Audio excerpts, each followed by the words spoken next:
New England has historic sites. There's so much to explore. In Canada, a blaze in fall brings beauty to the fore. A cruise, New York City to Quebec. History, fall colors, all collide. An awesome combination. Let's talk about it.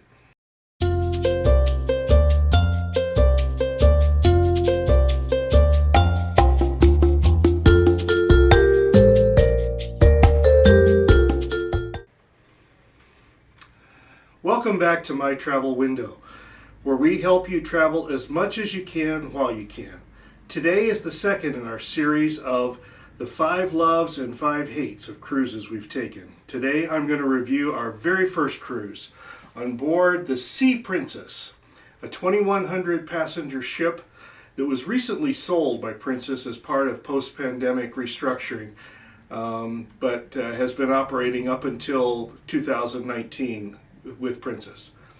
The picture here is the 2022 itinerary for this cruise. Ours had the same beginning and end point with one change at a port stop.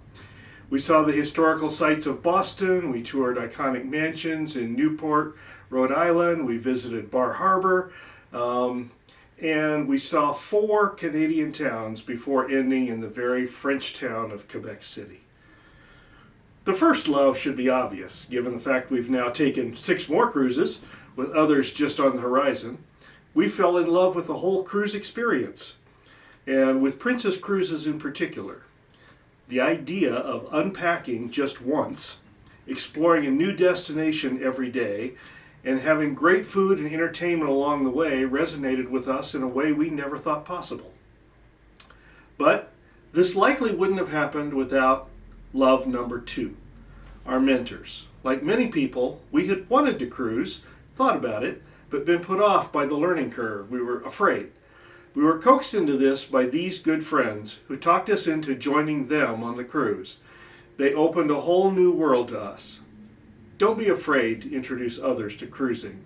Conversely, if you have someone who's willing to show you the ropes, be willing to listen. Number 3, the sail away. Every cruise that we've ever taken has had a great sail away. But to leave New York City at night with the lights of Manhattan behind you, the Statue of Liberty on your starboard, the Verrazano Bridge ahead of you, there is nothing like it in all of our sailing experience thus far. Love number 4, the itinerary.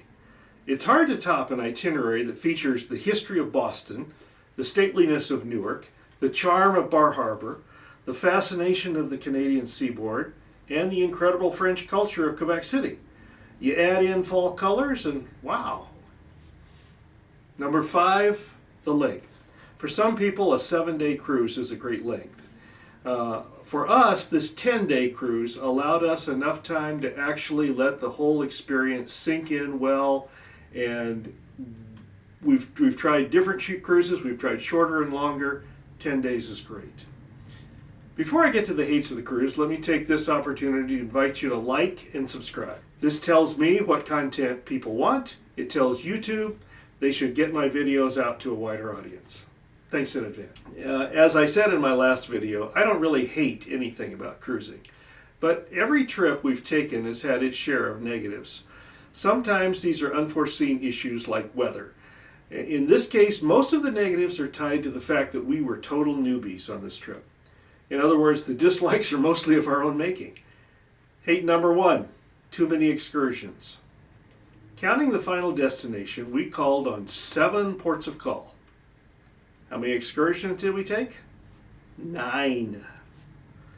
We doubled up on morning and afternoon trips on 2 different occasions and took excursions every other day. All of them ship excursions.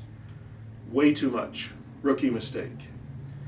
But along this line, I do highly recommend the Boston Historical Tour and the trip to Peggys Cove, which is perhaps Canada's most famous lighthouse. You'll have a lot of people there because it's a beautiful place, and particularly if you're a photographer. Hate number 2, tours too ambitious. In addition to taking too many tours, we took at least 2 tours that were way too ambitious, including all-day trips that included long bus rides. Take a little time and smell the roses. Hate number 3, cold. This cruise happened on the 3rd week of October, the last sailing of the season out of New York, and it was as cold as you might imagine.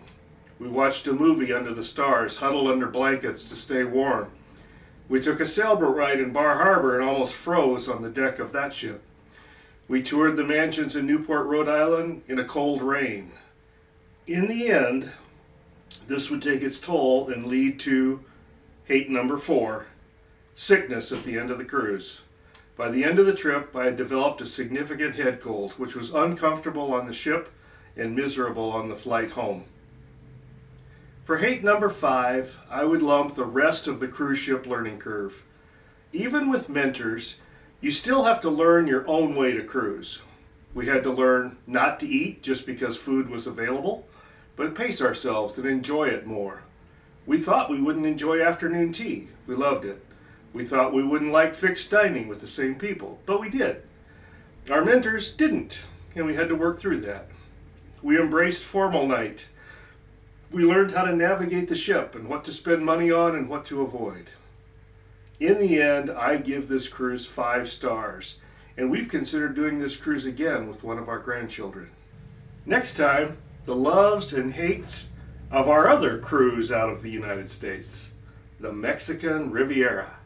Until then, safe travels.